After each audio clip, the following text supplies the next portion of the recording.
മലപ്പുറത്തിന്റെ സ്വന്തം football Mecca എന്നറിയപ്പെടുന്ന അരീക്കോടിന്റെ തെരട്ടമ്മൽ മൈതാനം രാവിലെയും വൈകിട്ടും ഈ മഴയത്തും വെയിലത്തുമെല്ലാം പന്ത് ഇങ്ങനെ ഇവിടെ ഉരുണ്ടുകൊണ്ടേയിരിക്കും.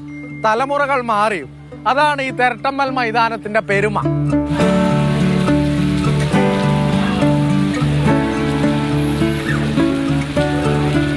യു ഷറഫലിയും പി ജാബിറും സാക്കിറും, അങ്ങനെ പേരുകൾ ഇനിയും നീളും. ഇന്ത്യൻ കുപ്പായം അണിഞ്ഞവർ വരെ പന്ത് തട്ടി തുടങ്ങിയത് ഈ തെരട്ടമ്മൽ മൈതാനത്ത് നിന്നാണ്. ഒരുപാട് പ്ലേയേഴ്സ് വന്ന ഒരു ഗ്രൗണ്ടാണ് ഈ ഗ്രൗണ്ട് പറഞ്ഞാൽ നമ്മൾ അന്നൊക്കെ സീനിയർ പ്ലേയേഴ്സിന്റെ കണ്ടാണ്. അന്നൊന്നും കോച്ചസ് ഇന്നത്തെ മാതിരി നിരവധി കോച്ചസ് ഒന്നും അന്നില്ല. പ്ലേയേഴ്സ് മുൻകാല നമ്മളെ വലിയ ജ്യേഷ്ഠന്മാരൊക്കെ കളി കണ്ടുകൊണ്ടാണ് ഇവിടുന്ന് എല്ലാവരും വളർന്ന് വലിയ പൊസിഷനിലെത്തി. കളിയും വർത്തമാനവുമെല്ലാമായി എല്ലാ വൈകുന്നേരങ്ങളിലും ഇവിടെ എത്താതെ ഇവരുടെ ഒരു ദിനം പൂർത്തിയാവില്ല.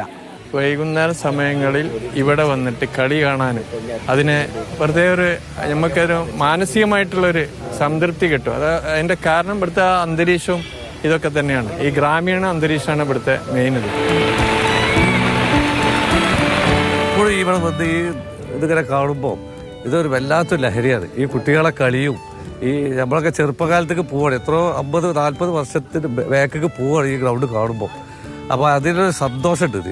ജീവിത വിഷമങ്ങളും പ്രതിസന്ധികളുമെല്ലാം തെരട്ടമ്മൽ മൈതാനത്തിന്റെ സെൻട്രൽ ലൈനിലെത്തിയാൽ ഇവർ മറക്കും. സ്നേഹത്തിന്റെയും ഇഴയെടുപ്പത്തിന്റെയും കൂടി വേദിയാണ് ഈ കളിക്കളം. ഞങ്ങളുടെ തെരട്ടക്ക് പടച്ചോനോട് കിട്ടിയ ഒരു അനുഗ്രഹമാണ് ഈ ഗ്രൗണ്ട്, ഈ പ്രകൃതിയുടെ ഈ ഗ്രൗണ്ടുകൾ. തെരട്ടമ്മൽ ഗ്രൗണ്ട് കളിച്ചുമ്പോൾ ഒരു സുഖമാണ്.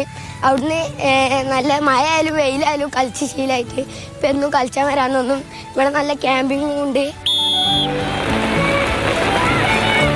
അരീക്കോട് തെരട്ടമ്മൽ ഗ്രൗണ്ടിലെത്തിയാൽ മലപ്പുറത്തിന്റെ കാൽപന്തിനോടുള്ള മൊഹബത്ത് കാണാം. ഇനി അടുത്ത തലമുറയും ഇതേപോലെ ഈ മൈതാനത്തെത്തും.